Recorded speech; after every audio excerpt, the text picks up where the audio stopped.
है उसकी जानकारी भी थोड़ी देर में दी जाएगी। तो वहीं जनवरी 2026 में 29 सीटों पर निकाय चुनाव होने हैं। तो बीएमसी चुनावों का लगातार इंतजार किया जा रहा था। इसी के साथ में अब ठाकरे ब्रदर्स ने एक साथ में चुनाव लड़ने का ऐलान कर दिया है। इसी को लेकर सस्पेंस बरकरार है। फिलहाल सीट शेयरिंग का ऐलान हालांकि अभी तक नहीं किया गया है, जिसका इंतजार किया जा रहा है। कुछ ही देर के बाद में इसके ऊपर भी फाइनल मुहर लगती हुई सामने आएगी। तो 15 जनवरी को बीएमसी चुनाव के लिए वोटिंग होनी है। वहीं 16 जनवरी को बीएमसी चुनाव के नतीजे आने वाले हैं। उद्धव ठाकरे और राज ठाकरे शिवाजी पार्क पहुंच गए हैं। उनके परिवार के कई लोग भी वहां पर मौजूद हैं, जिसकी कुछ तस्वीरें भी निकलने के अब सामने आनी शुरू हो गई है। बीएमसी चुनावों को जीतने के लिए ये लोग दमखम लगाते हुए नजर आ रहे हैं और यही कारण है कि अब साथ में चुनाव लड़ने की बात कह दी गई है। तो ऐसे में 20 साल के बाद में ठाकरे ब्रदर्स एक साथ चुनावी मैदान में उतरने जा रहे हैं, तो ये काफी कुछ संकेत भी देता है। और ऐसे में सीट शेयरिंग कैसे होगी वो भी जानकारी सामने आने वाली है। यानी कि साल 2026 की शुरुआत के साथ ही जो बीएमसी के चुनाव मुंबई में होने वाले हैं, इसमें कई मायनों में ये ऐतिहासिक रहने वाले हैं।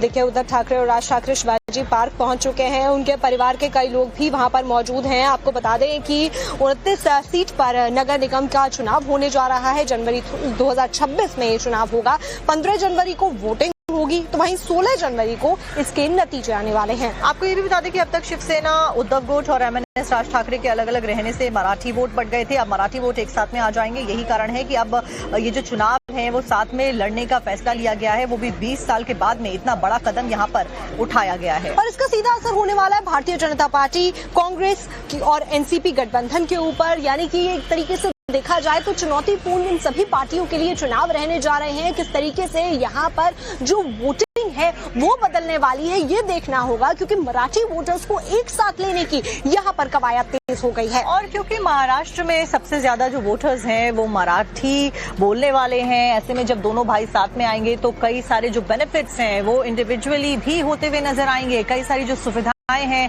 उसका वादा देकर, उनको पूरा करने का आश्वासन देकर यहाँ पर वोट साधने की कोशिश की जाएगी। यानी कि 20 साल अलग रहने के बाद में अब फिलहाल जो नुकसान उठाना पड़ा दोनों भाइयों को, उसकी भरपाई यहाँ पर होती हुई नजर आने वाली है। और ऐसे में जब दोनों भाई साथ आ रहे हैं तो भारतीय जनता पार्टी के लिए ये चुनौती भी बनने वाला है, क्योंकि जो वोट पहले बंटते आए थे वो एक साथ हो जाएंगे।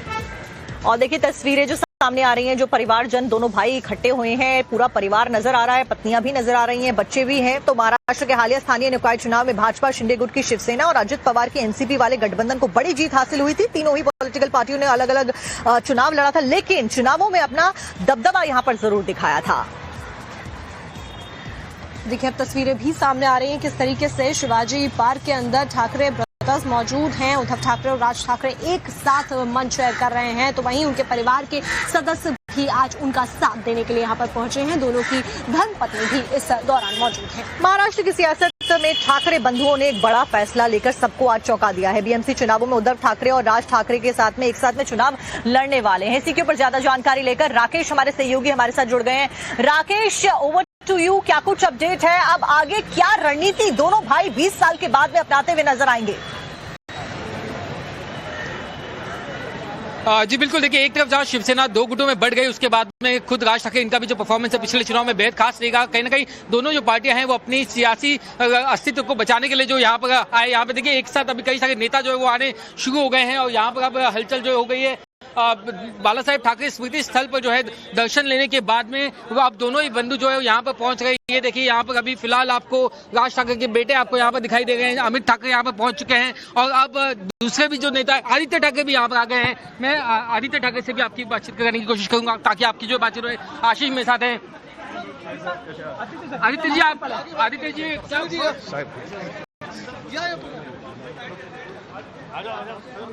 यहाँ पर आप देखिए आदित्य ठाकरे जो है वो अभी यहाँ पहुंचे हैं और राज ठाकरे के बेटे जो है वो पहुंचे, जो एक थर्ड जनरेशन है वो यहाँ पर पहुंची हुई है। मेरे साथ यहाँ पर प्रवक्ता आनंद दुबे भी हैं। आनंद दुबे जी, ये बताइए क्या वक्त बदलने वाला है? क्या ये नया साल वाकई में आप लोगों के लिए हैप्पी न्यू ईयर होगा? ये वक्त भी बदलने वाला है और ये तख्त भी बदलने वाला है और 16 तारीख को जो नतीजे आएंगे वो समाधानी होंगे। वो विरोधियों को आश्चर्यचकित करने वाले होंगे। और आप उत्साह देखिए, ये ठाकरे ब्रांड, ये ठाकरे बंधु। लेकिन अभी क्या जो जिन्हें मराठी नहीं आती, गैर मराठियों को और ज्यादा डरने की जरूरत है, क्योंकि पहले राज ठाकरे अकेले थे, अब दोनों आगे की जरूरत नहीं है। अब तो खुश होने की जरूरत है, क्योंकि उत्तर भारतीय हो, चाहे गुजराती हो, चाहे मारवाड़ी हो, वो मुंबई में रहते हैं, मुंबई को प्यार करते हैं। पिटाई तो नहीं होगी? अरे कमाल है, पिटाई नहीं, उनको प्रेम किया जाता है। हम तो खुद ही हिंदी भाषी हैं। देखिए सरदार जी साथ में हैं, बाकी भी और तो हमें पूरा विश्वास है कि हिंदी भाषी और खुश हैं और वो शिवसेना के साथ हैं, हिंदू हृदय सम्राट बाला साहब ठाकरे जी के साथ। यानी कि अब जो है आप दोनों भाई साथ में आगे, इसका फायदा होगा, क्योंकि राज ठाकरे का जो परफॉर्मेंस था पिछले चुनाव में, अब की बार 150 पार। अब की बार ठाकरे साहब का तो खाता भी नहीं खुला था। अरे अब की बार 150 पार, 227 में से 150 पार की बात हो रही है। और हमें पूरा विश्वास है कि एक जबरदस्त जीत आपको मुंबई में। मराठी गैर मराठी भी मुद्दा होगा? कोई मुद्दा नहीं है। मुंबई को बचाने के लिए सब एकत्रित हैं। मुंबई में रहने वाला हर आदमी पोस्टर लगे हैं, कहा गया उत्तर भारतीय बटोगे तो पिटोगे।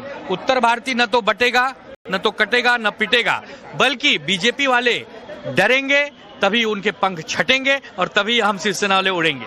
तो देखिए यहाँ पर फिलहाल आनंद दुबे जो है आश्वासन तो दे गए हैं और ये मान के चल गए हैं कि इनके लिए नया साल हैप्पी न्यू ईयर होगा। लेकिन ये देखने वाली बात होगी कि अगले 15 दिन, 1 महीने जो है बीएमसी चुनाव जब नजदीक आते हैं और जब दोनों ठाकरे भाई एक साथ आते हैं, तो क्या मराठी गैर मराठी का मुद्दा बनता है, नहीं बनता है? क्या उत्तर भारतीय जो है, क्या उस वोट बैंक को सेधने के लिए आगे क्या साजिश इनकी जो क्या रणनीति है, और कहीं ना कहीं क्या सिर्फ मराठी वोट बैंक के भरोसे पे ही दोनों ठाकरे बंधु जो है क्या वो चुनाव के लिए जाएंगे? देखिए यहाँ पर अब अलग अलग जो नेता है वो आने शुरू हो गए हैं। बस अब से कुछ ही समय में खुद उद्धव ठाकरे और राज ठाकरे जो है वो भी यहाँ पर पहुंचेंगे। उसके बाद में औपचारिक तौर पे इसका ऐलान हो जाएगा, दोनों का जो गठबंधन है उसका ऐलान हो जाएगा। यहाँ पर उसके साथ में कितनी सीटों पर कौन से लड़ेंगे पार्टी पे, एमएनएस कितनी सीटों पे लड़ेगी, उसको लेकर के भी चर्चा जो लगभग तय हो चुकी है। आज उसका भी यहाँ पर ऐलान हो सकता है। तो अभी अब से कुछ ही समय में यहाँ पर जो ये भी जानकारी देगा। आपको मैं दिखा तस्वीर है कि उद्धव ठाकरे यहाँ पर पहुंच चुके हैं। उद्धव ठाकरे सीढ़ियों से ऊपर जा गए हैं और बस अब यहाँ पर जो फॉर्मेलिटीज बची है वो होनी है। लेकिन सबसे बड़ा सवाल ये है कि जहां पर हमने देखा कि पिछले चुनाव में जिनका परफॉर्मेंस अच्छा नहीं रहा, उद्धव ठाकरे का भी और चाहे राज ठाकरे का भी, अब इस गठबंधन के बाद क्या इन्हें कोई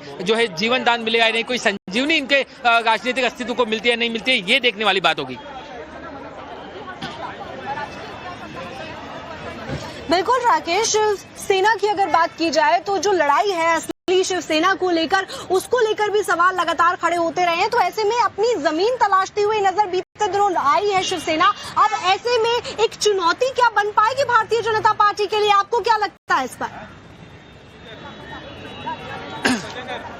देखिए चुनाव के नतीजे से बीजेपी अभी जो नगर परिषद के जो चुनाव हुए वो कहीं ना कहीं एक लिटमस टेस्ट था सभी पार्टियों के लिए। उसमें बीजेपी को बम्पर सीट मिली है, लेकिन बीएमसी का चुनाव जो अपने आप में अलग है। ऐसे में मुंबई की जो डायनामिक्स है वो क्या कहती है ये आने वाला जो वक्त बताएगा। लेकिन अभी फिलहाल बीजेपी जो है वो मजबूत स्थिति में दिखाई देती है। कहीं ना कहीं ये भी एक वजह है कि दोनों ही ठाकरे बंधुओं को एक साथ आने के बारे में ये सोचना पड़ा और जो अब तक पिछले 20 सालों में नहीं हो पाया वो उन्हें करना पड़ा। कहीं ना कहीं अगर ये दोनों एक साथ नहीं आते तो इनके जो राजनीतिक अस्तित्व है वो कहीं ना कहीं खतरे में पड़ा होता है। ऐसा इस बात का एहसास खुद इन्हें भी है। इसकी इनकी जो स्टडी थी वो थी और कहीं ना कहीं ये एक मुख्य वजह है कि वो साथ में है अब। लेकिन इसके साथ जो है साथ में आती है नहीं आती है, शरद पवार की एनसीपी इनके साथ आती है नहीं आती है, ये अपने आप में एक बड़ी बात है। क्योंकि पिछली बार हमने देखा लोकसभा विधानसभा के चुनाव में जो मुस्लिम वोट बैंक था वो काफी बड़ा एक निर्णायक साबित हुआ था जो उद्धव ठाकरे को मिला था। लेकिन क्या अब राज ठाकरे के आने से वो मुस्लिम वोट बैंक जो है उन्हें मिलेगा नहीं मिलेगा, ये अपने आप में एक पहला सवाल है। और दूसरा सवाल उत्तर भारतीय जो वोट बैंक है वो भी अब क्या राज ठाकरे के साथ और उद्धव ठाकरे महिलाओं के वोट हुए वो किस ओर बीएमसी के चुनाव में जाते हुए नजर आने महत्वपूर्ण होगा देखना। उसके साथ में राकेश एक और बड़ी ब्रेकिंग दर्शकों को बता दें कि औपचारिक तौर पर यानी कि ऑफिशियली राज ठाकरे